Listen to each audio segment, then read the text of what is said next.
Hey guys, so today we're going to be skipping forward in Proverbs a few chapters and we're going to be looking at some of the wisdom that we can find in chapter 10. And as always, we're going to have a look at how we can apply that wisdom to our lives. This chapter is full of absolutely amazing advice and it's only one chapter of the book of Proverbs. Wisdom is a very practical thing. We've talked about that before. It only becomes wisdom at the point where you decide to put it into practice. It isn't enough just to know what wisdom is, but you've got to be able to put it into practice as well, and that's really important. And it should be our desire to be more like God, and wisdom is one of his many attributes, one of God's characteristics. We should always be looking to take wisdom on and to incorporate it into our lives. And true wisdom is learning those boundary lines that we come up against all the time and learning about not to cross them. But it does take the right skills not to cross that line, doesn't it? We have to be aware of what the consequences might be if we step over. And it's important to study wisdom and to become a scholar of God so that we know what is right and what is wrong.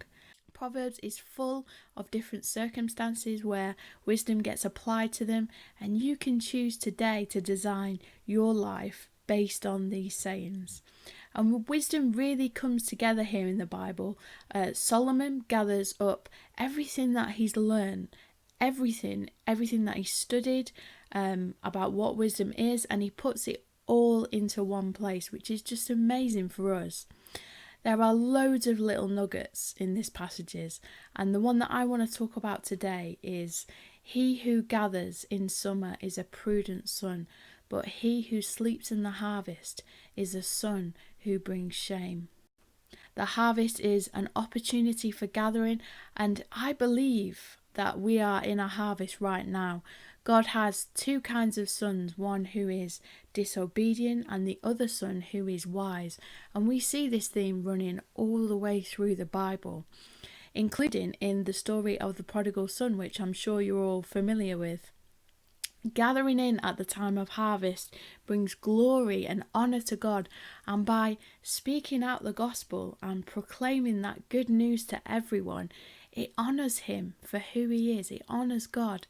And the question that I want you to ask yourselves right now in your life is, are you sleeping or are you harvesting? Are you making the most of every opportunity, living and harvesting for God? Or are you sleeping and leaving it up to somebody else? God didn't need Noah to build the ark because he's God and God can do everything and anything. But God chose to use Noah in the same way that he chooses to use us too. And in the same way that he chose to use Moses or Jacob, who was a schemer, because he is a gracious God, a God that wants to use us in his plans and for his purposes. And we can't be spectators in God's kingdom. It isn't enough to think that just by attending church or Zoom right now, that is going to glorify him. And as a young person, you are not a marginalised member of the church body, but you are co-creators in the work of the church and restoring. You're a part of that process that restores life on earth as it is in heaven. And that's a really exciting thing. It's a really exciting place to be. We're in a really strange time right now, aren't we? It doesn't feel very much like a church. And more than ever, I think that the church needs a youth ministry. It needs you guys being pioneers, leading the way to what church should be. Don't let church just be your hobby, but allow yourselves to be entirely immersed in it. There are tons and tons of ways that you can serve in the church right now, and a life that chooses to serve Jesus and a life that chooses to serve him means that sometimes you've got to do the things that you just can't be bothered to do. The thing about the gospel is that it's everyone's responsibility. There is no hierarchy, because when judgment day comes, we'll be standing alone with God and we'll have to answer for the things that we've done. But even worse than that, we'll have to answer for the things that we didn't do. And you might be sat there right now thinking, well, I can't do anything. I haven't got anything to offer. But you're in good company, because I bet most people tend to feel that way, the same way that you're feeling right now. But the question is never, who am I? But the question is always, who is he? Who is God? That's where Moses got it wrong at first. When God called him, it was never about what Moses could do. It was about what God was going to do. And we can do all things through Christ who strengthens us. It is wise to gather up during the harvest. And no job is too small or too mundane.